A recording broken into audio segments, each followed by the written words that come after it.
Oh my God, it's a giant.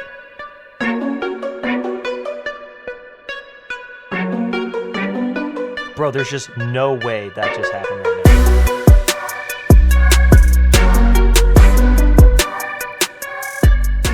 now. What's up, guys? It's Cutcarrycast podcast, episode 9, and we have Mr. Austin Wilson again today. Austin just finished the Snag Proof Open tournament out there on the Delta, and he actually got second place, scoring a nice $4,000 check. He's with us here today, and we're going to talk about what he did, how he did it, and get some tips for you guys. Hey, man, what's up? What's up, man? Thanks for having me. Yeah, man, we're glad to have you back. I know we were talking about having you on and talk some bass fishing next time you were on the podcast, and sure enough, you're out throwing a frog on the Delta. So last time we were talking about salmon and steelhead, and I think maybe some stripers, and now we're talking bass fishing, talking frog fishing.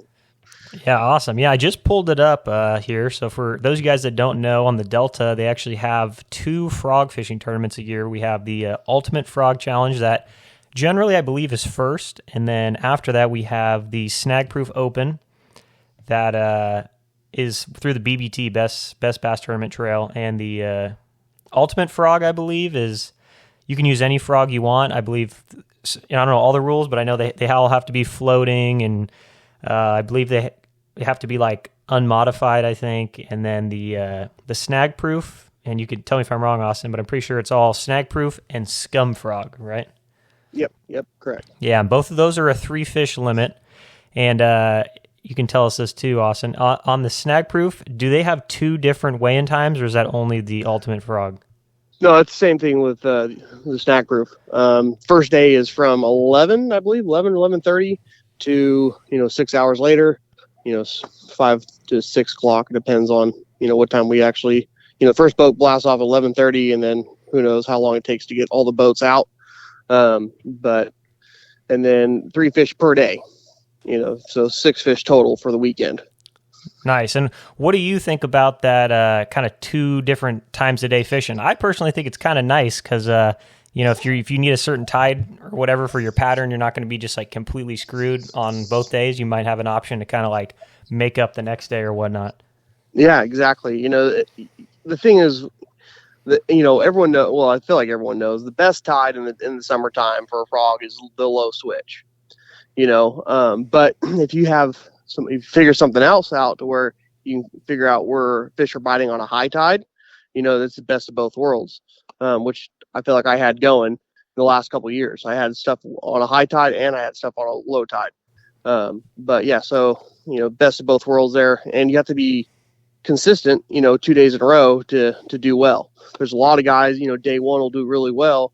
And then the next day they don't do very well. They bomb a little bit. Blank. Yeah, they blank, and they don't even get a check.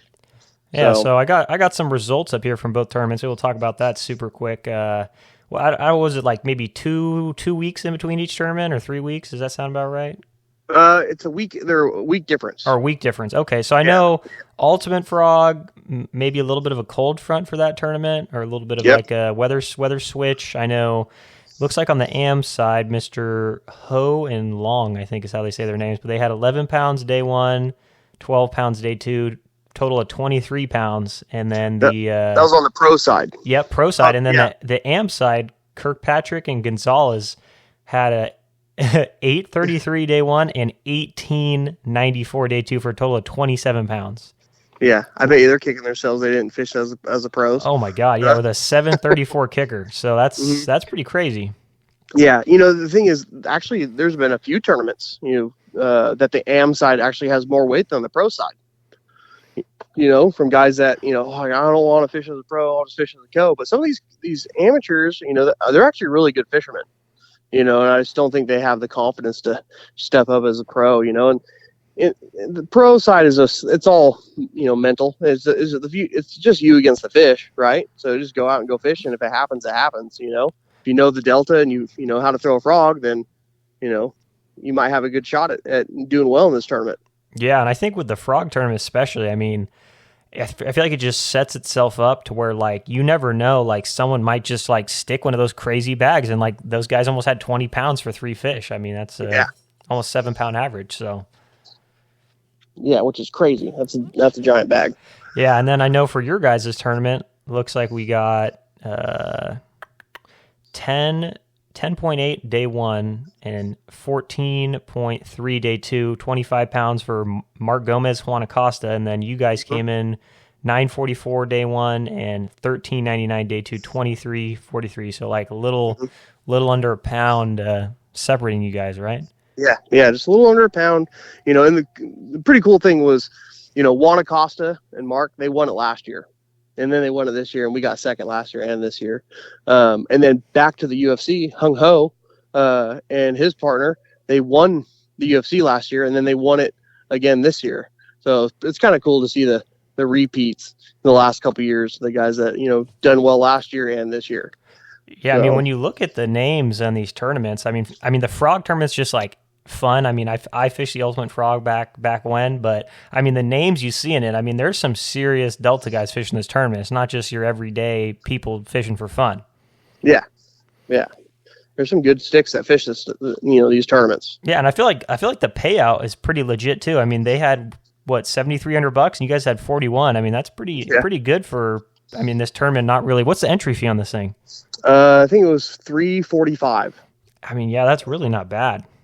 I think there was $100 in options that you can get into too. So, or you don't have to, But I know on the AM side, the guys that won didn't get in any options. So if you actually look at the winnings, we got a fire truck rolling by. I don't know if you can hear it or not.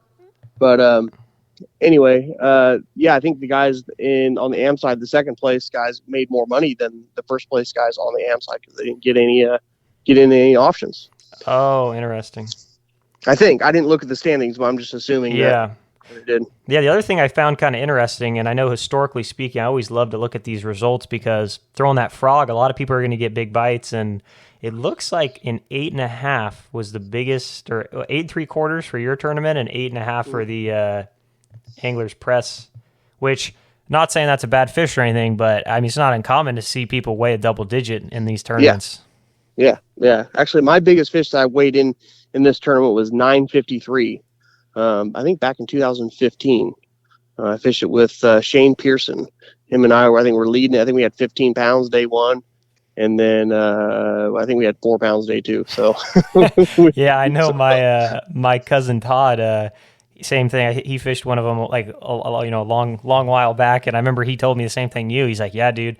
He's like, I think if you can catch a 3 or 4 pound average both days, you have a shot at winning. But he's like, if you're one of those guys that goes out and, I mean, he was telling me one year he fished it. I think he said he had 19.5 day one, and then day two just bombed. And that seems to be a common theme with this tournament. Yeah. That's the thing with the two different tides, right? So you have some fish going either on a low tide or a high tide, and then the next day is totally opposite, and it's a morning deal. So sometimes it's cold in the morning, sometimes it's windy. Those fish don't want to bite, in the first days in the afternoon, it's warmed up.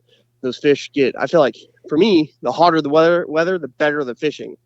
Those fish set up, a little bit better. In the mornings, they're kind of, I feel like they're a little lethargic almost, in the summer. I mean, like obviously UFC last weekend, it was pretty cold, for this time of year, to be throwing a frog. I think it was like 75 degrees, which is whack because I feel like the water temperature is really not going to change that much during the day with those temps. I mean, it's going to just kind of sit there. What maybe walk us through condition wise what you guys were kind of looking at pre-fishing and leading up to the tournament. Well, I was looking at the tides, looking at the weather, and I feel like the tide, so day one, it was going to be. I thought it was going to top out at like 1 o'clock. But I felt like it was coming in all day long. It never started to drop at all. And then we had winds, I think gusts up to 20 miles an hour. But where we were at, it was kind of protected. We were able to kind of get out of the wind. But it makes it hard, it makes it to where you can't fish a lot of the stuff because the wind's just blowing into it. And it doesn't matter what kind of frog you have, they're just not going to see it. There's too much commotion on the surface.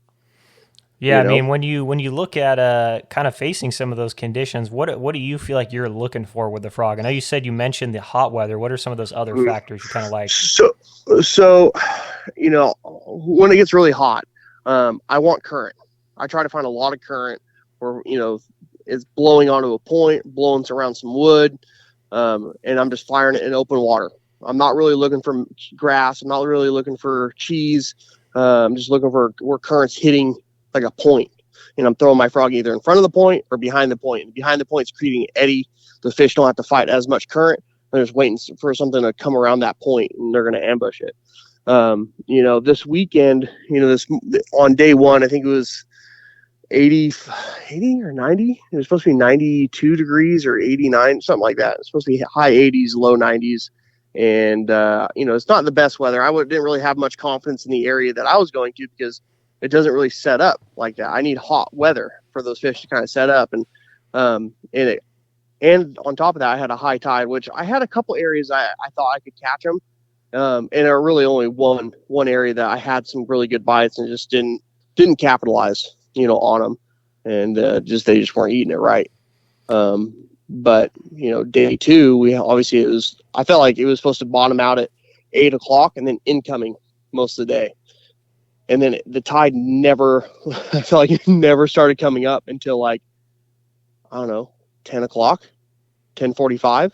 And I'm like, what the heck is going on? I don't know if it was just the tide was off or what. Maybe I was looking at a different year. I have no idea what. I have to go back and look at my. Was it blowing? Was it blowing that day too? Yeah, I was supposed to get up to it wasn't as bad. It definitely was blowing harder. Which the weather said it was supposed to blow harder on Sunday than it did Saturday, and it blew harder on Saturday than it did Sunday. It was supposed to get up like 30-mile-an-hour gusts on Sunday, and on the ride back, it was chop, but it wasn't bad. It was an easy run. Which day one was, it was windy, but it wasn't like bad. It was like there was some chop, there was some pretty good chop. We took our time kind of getting through some stuff, but definitely was windier on Saturday than I thought. But even though the weatherman said it was supposed to be windier on Sunday. No, for sure. Did you guys run into a lot of people, or were you kind of just lucky to do your own thing? Yeah, we ran into a couple people, but most of the water we had was we had it to ourselves. I felt like last year we ran into a lot more people. And I don't know if that's just because of YouTube or people, are finding, figuring it out, but it might have been YouTube. I think I had the first video in 2023. I had like 25,000 views or 22,000 views. So that might have had a factor of those guys up there. And then last year I filmed again in 2024 and that didn't get as many views. I think it's like just shy of 10,000. And, there was, not really that many guys up there, up where we were fishing. So, I think I fished around I seen 3 tournament guys on, during the tournament on Saturday and Sunday. So wasn't pressured at all.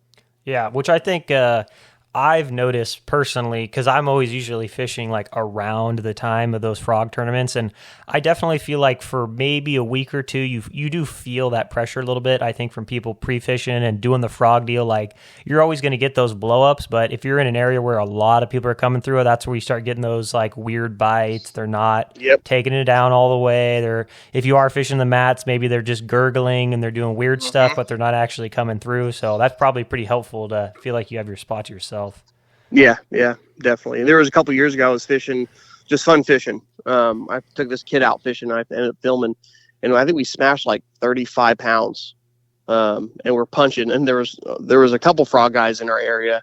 I try to stay away from them, try to give them their space, but it was one of those days where they didn't want to come up for a frog. Right? I talked to a few of the guys, and they were struggling. They wanted to eat the punch, setup. They were down in the mat a little bit. We had hot weather. It was there was a lot of smoke in the air. We had some fires going, and it was kind of like almost like an overcast all day, which you'd think that would help the bite, kind of like almost like a low pressure. Obviously there's no low pressure, but that smoke kind of kept it, kind of like overcast. Yeah. That UV down and stuff and all that stuff. So exactly. I know you talked just briefly about kind of fishing the open water deal. I'm curious to hear something I just talked about in this little deal I dropped the other day was historically I had been kind of an open water frog guy, but I didn't have really the same success. And this year I've kind of been dabbling more in that kind of heavy cover environment, whether it's the duckweed or the cheese or the whatever the case is. So is that like a strategy thing for you? Like, you think just percentage wise it's different fishing open water, or do you just actually prefer the open water fishing in general? I think in open water, I think your hookup to land ratio is a lot better. Because obviously in open water, they don't have to come through the duckweed or come through the cheese to get your frog. I think if you're fishing cheese and duckweed, I think that you have a chance of catching a bigger fish. I don't think. I mean, not saying you can't catch a big one out in open water, but the last 4 events that I've done really well in this event. Well, I shouldn't say the last 4. The last three. The 2023 one I won. Or 2023 I won, 2024 I got second, and then this year I got second. All those fish that I've been fishing for have been all in open water, and it's either I'm trying to look for submerged grass, just like little patches of it, or I'm fishing just around wood on low tide where those fish get sucked out, and that's the last little piece of structure that those fish are hanging on, and I'm just targeting those little points, and or if I'm fishing a dead end slough, I'm looking for the grass that's the farthest off the bank, and they're just little patches, and I'm just firing my frog over those patches of grass. Gotcha. So kind of like those, I know that wood on that low tide's definitely a bite, not even with the frog, but just in general, you can kind of mess around with having those fish pull out to the end. But that concept with the grass you bring up is interesting, because that's something I've kind of like unknowingly kind of been figuring out lately is, it all looks the same in air quotes, right? But like those furthest pieces out from the bank, there's definitely something to that, having those bigger ones sit on it. Yeah, definitely.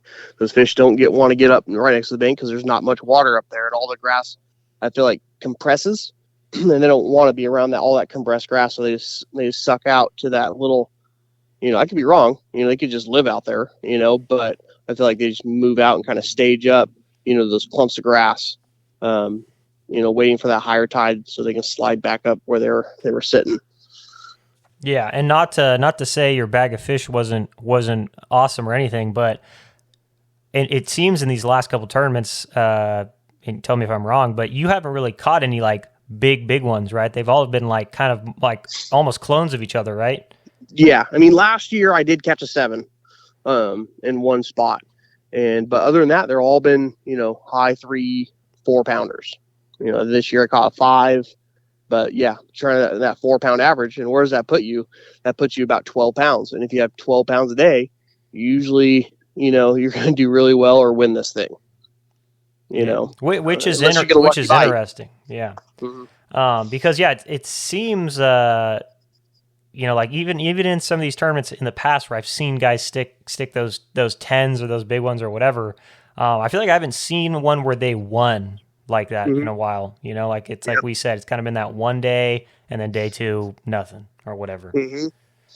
And 3 fish. Does that really change anything for you? Like, are you guys getting enough bites to where you think you could weigh 5, or is you think you need that 3 fish limit? No, I mean, we're catching a lot of fish. I think day 1, I think we caught 30 frogfish. And then day 2, I think we caught probably close to 15 legal, frogfish. At least on day 2. Day 1, we caught a handful of shorts.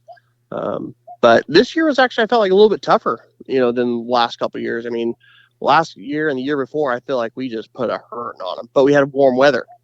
Those fish, set up in that current.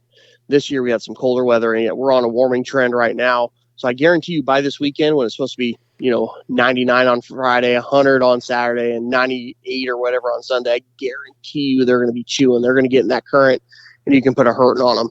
But, we just missed the weather by a week, But I think that's kind of what had our bite a little off, I think.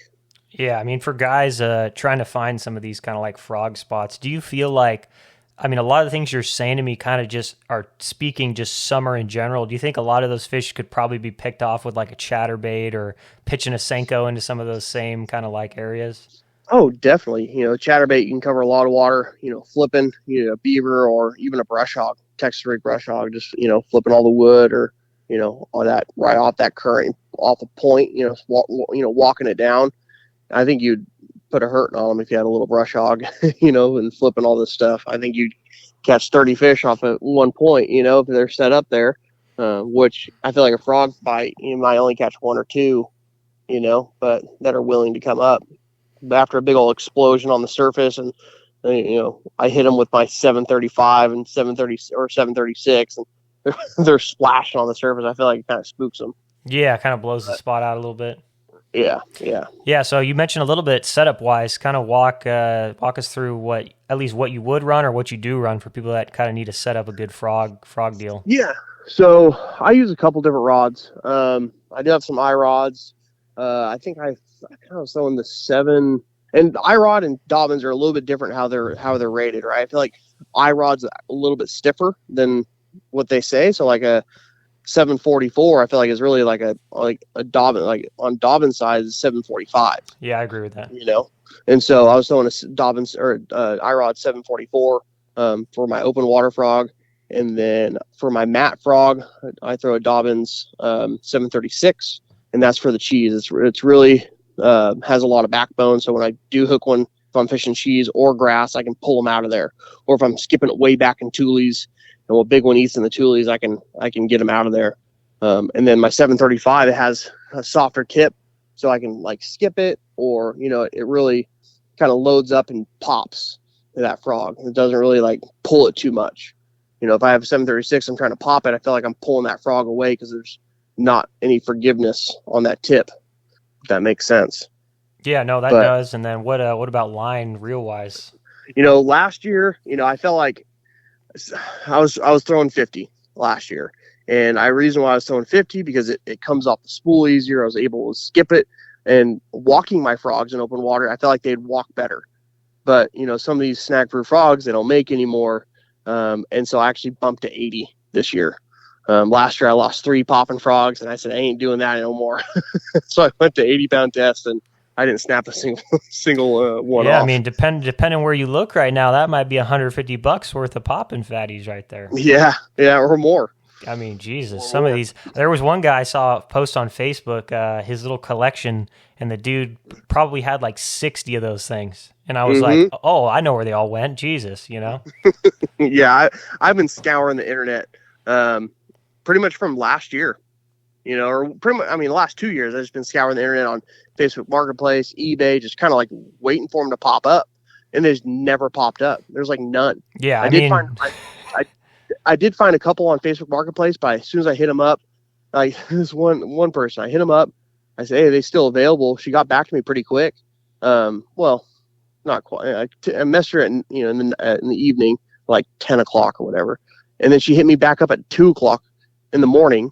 And when I got up at 5:30, I noticed that she got back to me, so I sent her a message, say, "Hey, is there a possibility we can ship these things to me?" Because she has a garage sale. Never responded to me, nothing else. I'm like, gosh, dang it.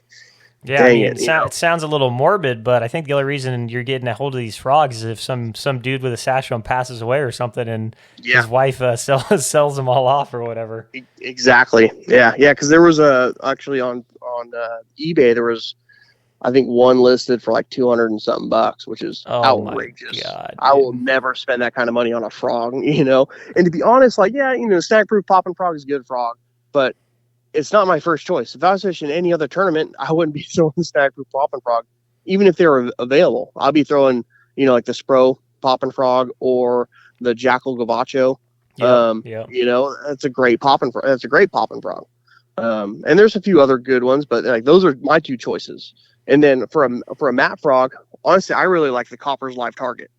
Super soft. There's a lot of, you know, bite. You know, when a fish eats it, you have a lot of, you know, good meaty hooks on there that they're most likely getting hooked. They sit really well in the mat, I think. But those are my choices. If I was going to go out and fish a tournament, I'd be throwing those frogs. You know, I don't really throw the snag-proof frogs unless it's this tournament.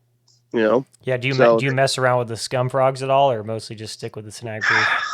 You know, the scum frog, I don't know. I mean, yeah, I like the snag-proof frogs a little bit better than the scum frog.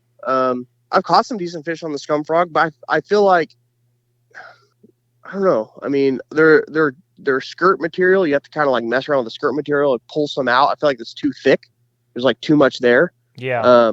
And then I feel like after one day, if I'm catching a handful of fish, the right where the hooks sit, they will cut a hole, and that frog will sink. It's like done after a day.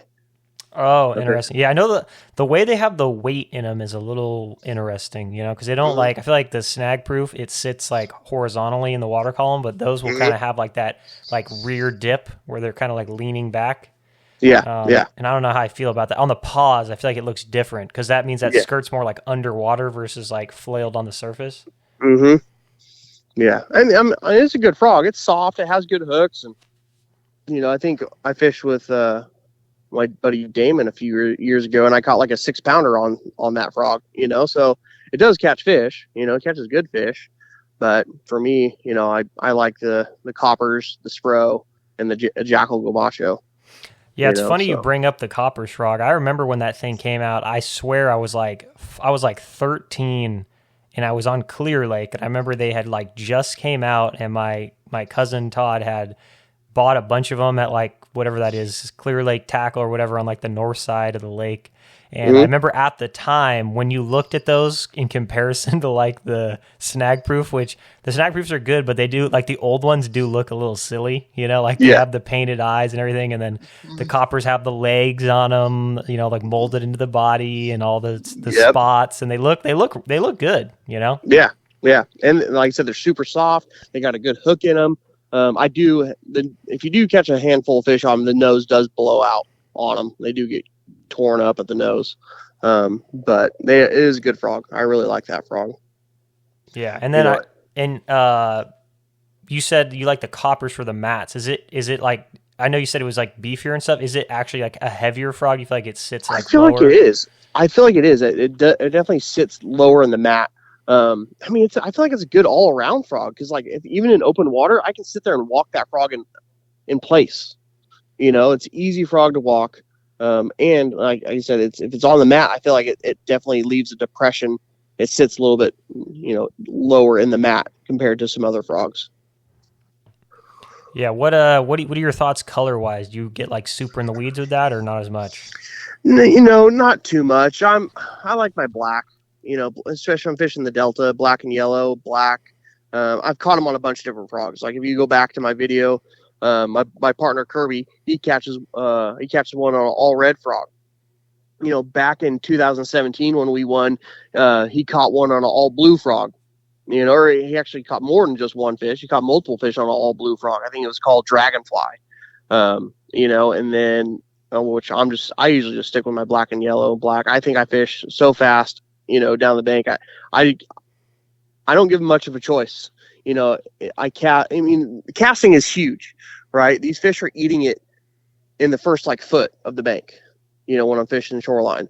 Now, if you're fishing cheese or whatnot, I don't think it really matters. Like they feel that depression or they feel that movement up there. They're not. I mean, obviously, if it comes over an open hole, they can see it, but I think that they just feel it and they know something's there, and then they come crashing through. But I thought it mattered. Low light. I kind of wanted lighter frog so I can visually see it. But I think black overall just has a great I guess visual. Looking up, they can see the profile of it a little bit better than some other colors. Yeah, I mean, I think something like I've noticed, and really only this year, but like you said, kind of color wise, like white, black, whatever. Like that's kind of what I've done. I feel like I really haven't noticed anything, but the only frog I'll say I feel like sometimes I do notice is I have those Bobby's Perfect frogs in the bluegill color with that giant Mm-hmm. like orange spot. And I'm Mm-hmm. starting to kind of think that like in certain circumstances that is the thing. Like it seems Yeah. like I'd be throwing a white one and they're kind of like missing or whatever, and then it's clear water, and then all of a sudden I start throwing that bluegill, that orange spot, and Mm-hmm. they start grabbing that thing like hard, and I'm like, I don't know, that might be Yeah. a thing. Yeah. Definitely. I mean, Saturday when we fished, I was throwing like an all black popping frog. It's what I've done good the last 2 years, and they kept missing it. Kept missing it, and I don't know if it was just the action of it. They didn't really quite like it. And I switched over to the Ish's fat frog, just in black and yellow. And I was walking my frog, definitely a little bit more subtle, right? It's not throwing as much water, and I started actually catching a few more fish on that frog, and that was black and yellow compared to all black. Obviously two different actions, but the next day I put on a black and yellow popping frog, and I caught all our fish on that the next day. So, and I caught 0 fish on the it's just fat frog. Wow. What was I gonna say? I noticed that Bobby the other day posted like a little bird video, and I've been kind of like messing around with that, like not really like literally, but just more paying attention. Like, you go up to the tulies and you see all the little sparrows like flying around. I'm like, okay, like, humor me. Like if I catch a big one in the next 10 yards and I saw these birds, like, okay, maybe that's something to do with it. What do you kind of feel about that whole thing? Because I know you like that yellowhead. Yeah, so you got the blackbirds with actually yellow or red wings, and I think Clear Lake they have the yellow-headed blackbirds, which I think I don't know if I've seen them on the Delta. I might have seen 1 or 2 on the Delta, but most of them are the black and red. But when I get around the swallows, like underneath a bridge or underneath a dock, and there's a lot of them. There's a couple restaurants that have a lot of swallows that have nests underneath there. I've actually done pretty well, like on a brown color frog, because there's a lot of swallows that's they're brownish white, creamish color. And I've caught some nice fish on I think that's actually called sparrow on the Snag Proof.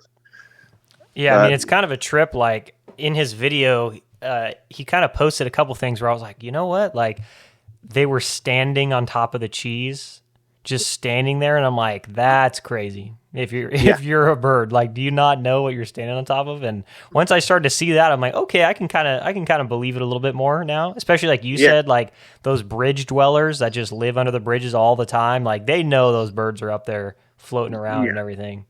Yeah, one of those little babies, gets a little too close to the mouth and just falls out of the nest because they're little holes in those mud nests. I think they're little holes, or it might be like a cup. But yeah, if they fall out, I mean, they can't fly. They're just on the water flapping. Big old largemouth will come suck one up. Yeah, because I know that tournament that Aaron Martins won on Havasu, he was he was punching or flipping or whatever, but he had a similar concept where he was trying to mimic the birds. And I think he even said he had caught a fish that either had a bird or he saw one get eaten in that tournament. Yeah. I think he said that when he opened up his live well, there was a bunch of feathers in his live well. Yeah, which is a trip. Yeah, pretty crazy. I actually have a buddy of mine that was fishing a big old cheese mat, and there's a blackbird walking on the mat. And he said this fish came through the mat after this blackbird. He thought it was all of 10 pounds. Try to eat this blackbird off the mat. It missed, but he said that thing was giant. So it definitely happens. Yeah, I mean, frog-wise, is that 9 your biggest fish on a frog? 953, yeah, it's my biggest one on a frog. And was that in a tournament? Yeah, what was the kind of the story with that? So the funny story was that I caught a 4. I had a 4-pounder and a rat, and I was fishing with Shane, Shane Pearson, and he was in the front of the boat. I was behind him. We're both on the front deck, and he gets a phone call. So he answers it. It's Russ Graves. Russ Graves is a phenomenal fisherman. I don't think he might have fished the tournament. I'm not 100% sure. It's been a while, 2015. So it's been a minute, 10 years ago. Yeah, only 10 years. Yeah, only 10 years. I feel like it's forever. But anyway, so he's like, hey, take the front. So I go up the front, and we're fishing this cheese on a pretty deep water, really close by, and made that cast while he's on the phone, really, real quick. I made like 2 twitches, and this freaking giant comes through the cheese, eats it, and I crack her, and I said, I got her. And he's like, Russ, I gotta go. And he throws his phone down. I'm fighting her, and then the rest is history. He got that sucker in the net, and I was like, oh my god, that's the biggest bass I've ever seen. But because your adrenaline's going, you think it's bigger, and I feel like all the 9s that I've caught on the Delta, I'm like, oh yeah, that's a 10-pounder. That's for sure 10 pounds. But I feel like every time they're just right under 10 pounds, But because your adrenaline's going. But pretty cool. I remember that fish, and I will for a long time. I never forget. Oh my god! I mean, yeah, on a frog especially. I mean, that's got to be like one of the best ways you could catch it. Yeah, I mean, all my other big ones I've ever caught has been punching. I don't know how many 9-pounders I have punching, but nothing over 10. Surprisingly, nothing over 10 on the Delta for myself. I probably have I don't know, a dozen 9-pounders, you know. And most of them have come, flipping or punching. Nothing to be sad about on No, that. no, nothing to be sad about. you Yeah. know. But that's the crazy thing. Hung Ho, I was talking to him. He won the UFC this year, and he won the UFC last year. He said he's caught, five. He said 5 fish, at 10 pounds, around 10 pounds this year. Really? Yeah, yeah. That's actually pretty cool to hear. I always kind of keep a close eye on like the tournament weights, especially in the springtime, to see kind of like, ooh, what's the biggest fish caught on the Delta this year? And I know there's a lot of guys that probably are catching big ones that don't say a word about. Oh, yeah. About a word. I mean, I didn't know that till you just said that, and I feel like I kind of hear things through the grapevine a little bit. Mm-hmm. But yeah, who was I talking? I was talking to Caesar actually. Months ago or whatever on Instagram, and we were talking about some of the biggest fish caught on the Delta. And I told him outside of that, what his buddy's, I'm trying to think of his name, Joey Price, I think, caught that one last spring that was like 11 and a half on his ABS weight hogs. And I was going to say, I was like, outside of that, I don't know if I've heard of anyone catching a bigger one since then, a 12 or anything. Yeah. But I always like to hear that stuff because everyone's like, oh, there's no big fish left in the Delta, and this guy's caught 5 over 10, which prime Delta, that would have been pretty awesome anyway, Yeah. I don't know what it is. I don't know if it's the spraying or if it's the sea lions or just a cycle that's going through the Delta. I think the sea lions are definitely doing some damage. I mean, they're eating how many pounds of fish a day? And they're doing it every single day, especially if the same sea lions swimming around in one of the flooded islands during prime spawning season and just swimming through the tulies and just picking them up off the beds, Oh, it's got to be just like ridiculous how many they're getting, like 100 pounds a day. I mean, maybe more. Yeah, definitely. Because those guys are gluttons too. They're not like, I'm full, I'm just going to like hang out now. They're like, nah, I'll just grab one here, grab one there, just keep going. Yeah. Exactly, because they don't know when their next meal's gonna be, right? Not like us. Like, I'm just gonna walk to the fridge and open, eat something out of the fridge. It's like they gotta hunt their entire lives to keep, stay alive. So they're just gonna eat as much as they can. Yeah, frog tournament wise, do you? I know you're always kind of running into these same guys. Sounds like you and Juan kind of have a a little something. I think next year it might be your year, man. You got to kind of even it out, 2 Maybe, for 2. yeah. 2 for 2. Juan's a really good fisherman. So back in when I was fishing the I want to say the pro-ams for Wild West Bass Trails. I want to say he did really, like, he won an event and then got 2 seconds, and then I was like right behind him. Like, I had some really good finishes, and he's just all around really good fisherman. He's not just a Delta fisherman, right? He's a good fisherman just about anywhere he goes. Him and John Pearl. I feel like John Pearl from Clear Lake, he's an awesome fisherman. He can catch him anywhere he goes too. But Juan, he's good on the Delta. If you look at the standings from the UFC, he actually didn't do that well. I think he finished like 27th or something like that. So a week later, he fished the Snag Group and he wins. Well, congratulations to Juan. And Mark. It's hard, it's hard to win the Frog Derby.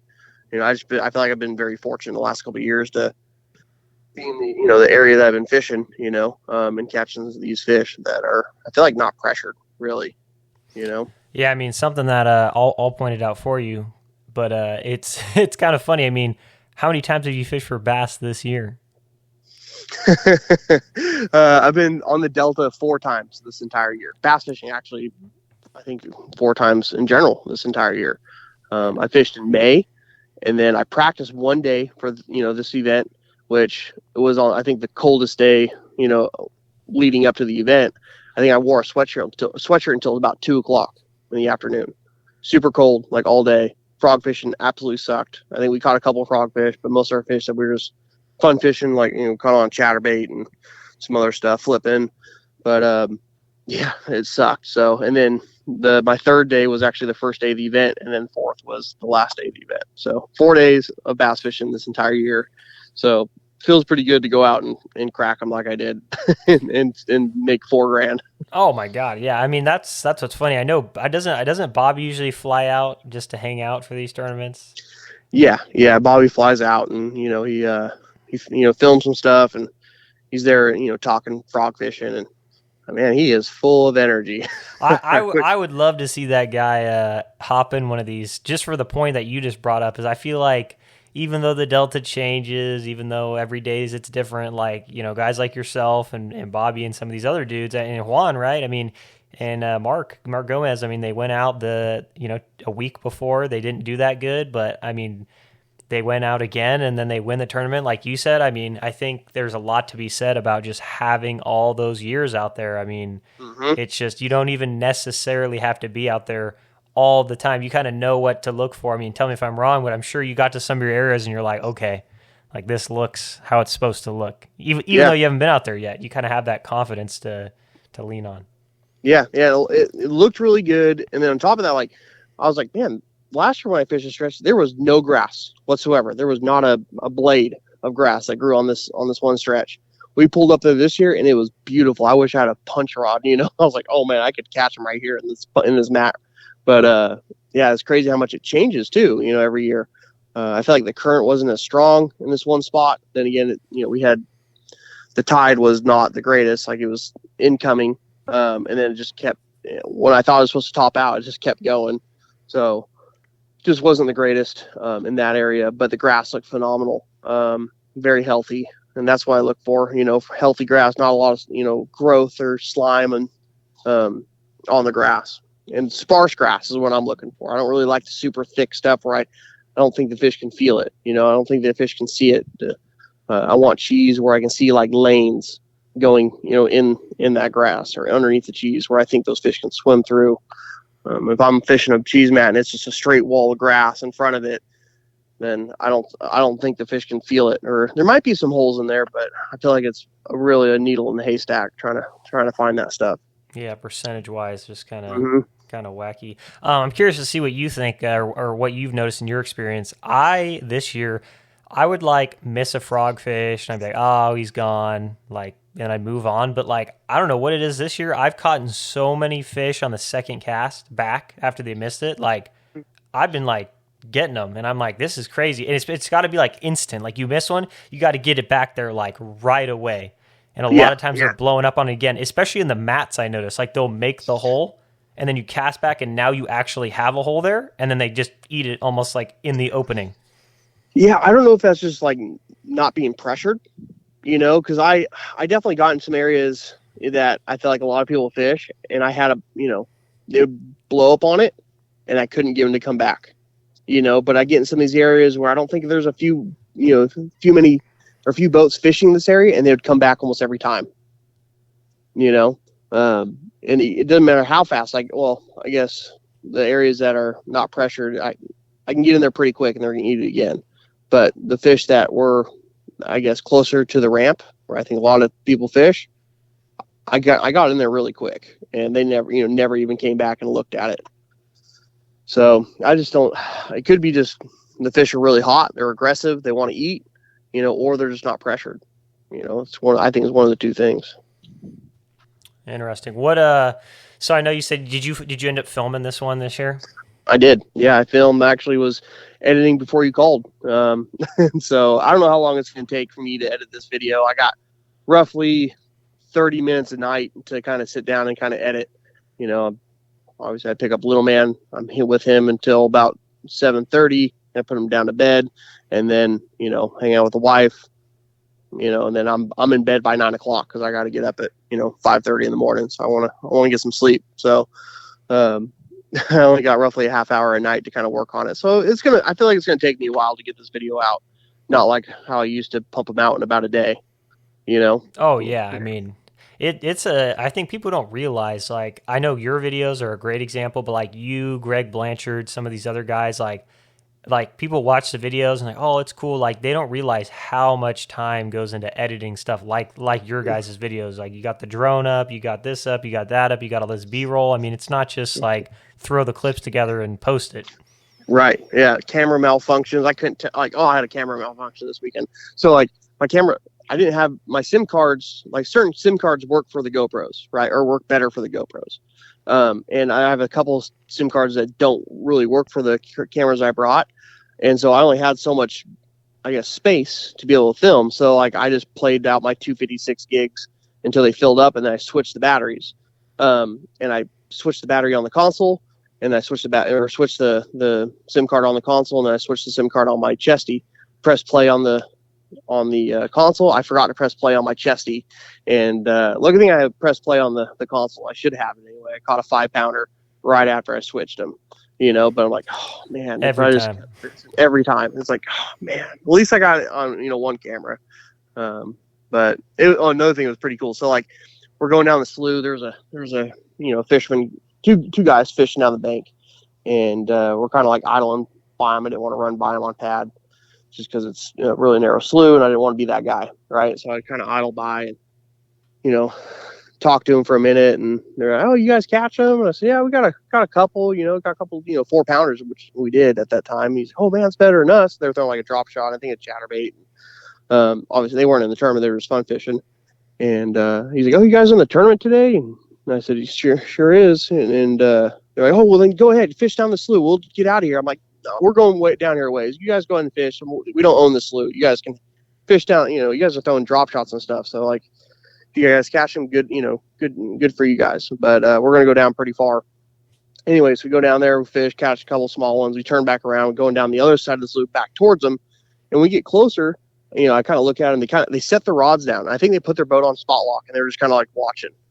We get closer and closer, and then I catch a 5-pounder right in front of them. When they're watching me, and they thought it was the coolest thing. They're like, and they watched the channel too, because they watched the last couple of years of Snag Proof, and it was pretty cool that they watched me catch that 5-pounder, and then we sat there and kind of BS for a second while we were passing them.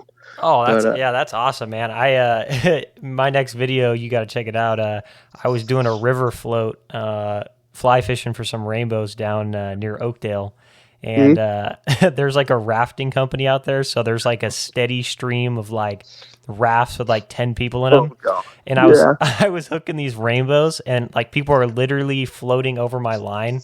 Oh, and God. I'm landing these fish, and everyone's like just hammered, and they're like, "Oh my God, he's catching a fish!" Like just losing their mind. It's so funny. It's so funny. Like they've never seen a fish before. Yeah. Oh my God.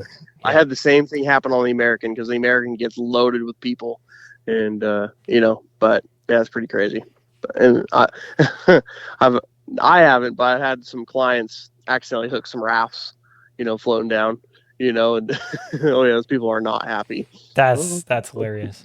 Yeah. Oh, another real quick. We were anchored up. We were fishing for shad in this one little eddy seam, and these raptors seem, they come down. They can see us, from a long ways out, and they kept getting closer and closer. And a lot of the raptors kind of like skirt around us, but this one group just kept like coming closer and closer, and they didn't move. And we were on anchor. We've been there for 2 hours, and catching all these shad and having a blast. And anyway, they run into our boat, and back of my boat, there's the corner of it's pretty sharp.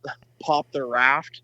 Oh man, I was like, what are you guys doing? Like, we've been here for 2 hours. You want to, you had about 10 to 15 minutes coming down this one long stretch to kind of like scoot over, or like they were mad at us because we were sitting there.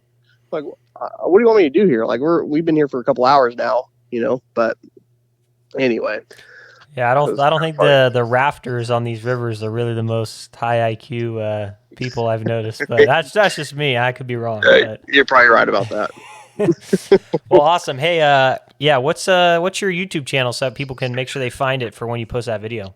Yeah, so my channel is Fisherman Wilson. Go on to YouTube. I don't know if I'll post anything on my Instagram, or I might post a couple shorts or whatnot on my Instagram, but if you want to look me up on my Instagram, it's just Austin Wilson Fishing.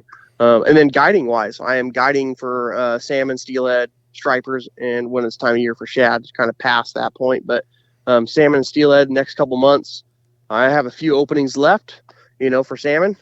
So I do have a full-time job, so I'm only guiding on the weekends, Saturday, Sunday.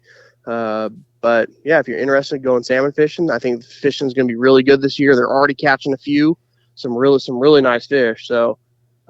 My first trip out is this upcoming weekend. So I usually don't try to guide the beginning of July just because it's kind of tough. But middle of August, as fish start to show up.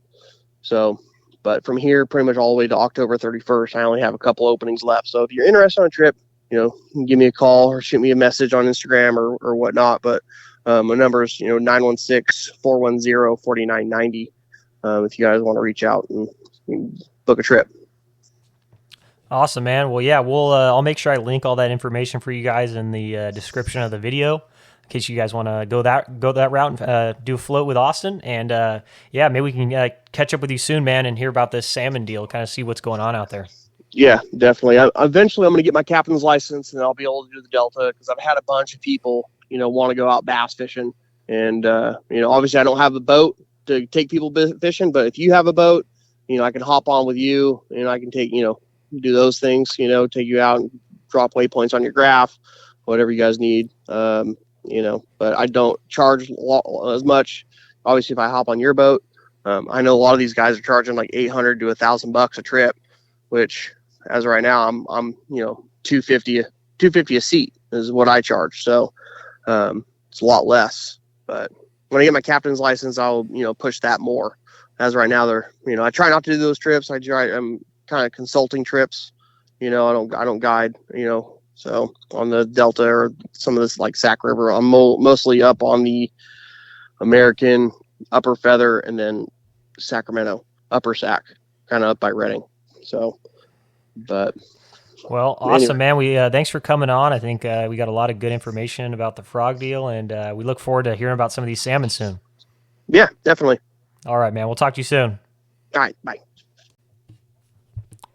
All right, guys. We just wrapped up with Austin there a second ago, talking some frog stuff. I hope you guys got something out of it. I know I did. Something I said to him in the video, and I don't think people are giving enough credit, but the guy fished 4 days this year, got second place in that frog tournament. That's pretty ridiculous. That's pretty crazy. I think it just goes to show, with some of these Delta guys, despite him not really being out there that much, he just has so much history and just such an understanding of that place to put up a finish like that. It's super impressive, and I think on that note, it's just kind of funny. But yeah, the guy doesn't even have a bass boat right now. He's making it happen and getting out there. So love to see it. I think if he does end up getting a captain's license or whatnot, it's kind of funny. I don't know if you guys really know the deal about that, but because the Delta's connected to the ocean, you actually have to get a captain's license to navigate and do your guide thing out there. So I know it's definitely a lot more of a process than just getting a normal guide license for like a lake. I want to say that there's a lot more like intricacies with like navigation and different things that have to do with like more the open ocean, which you're not on the ocean in the Delta, but they kind of treat it the same way. And Coast Guard's a big stickler about that kind of stuff. So, but yeah, we talk colors, kind of areas, all different types of things. I think it's definitely worth noting what he talked about with the open water frog fishing. I don't think a lot of the field is fishing that way. I think a lot of people are playing the cheese game, playing the blow-up game, the heavy cover game, which, not that anything's wrong with that, but I think it's worth noting that he's consistently getting first or second place finishes or high finishes fishing that way. I'd be very curious. I'll try and reach out to him and see if I hear anything from Mark Gomez or Juan Acosta, but I'd be real curious to see what their kind of approach was, to see if they were doing a similar thing or if they just have their own totally different program. It'd be kind of interesting to see, because I think a lot of the times, especially in tournaments where the weights are close like this one, people are usually doing similar things. It wasn't like someone was just doing something completely different and just blew everyone out of the water. Kind of similar weights on the top end. So, but anyway, if you guys like the video, please like, comment, subscribe, and I will see you on the next one. Peace.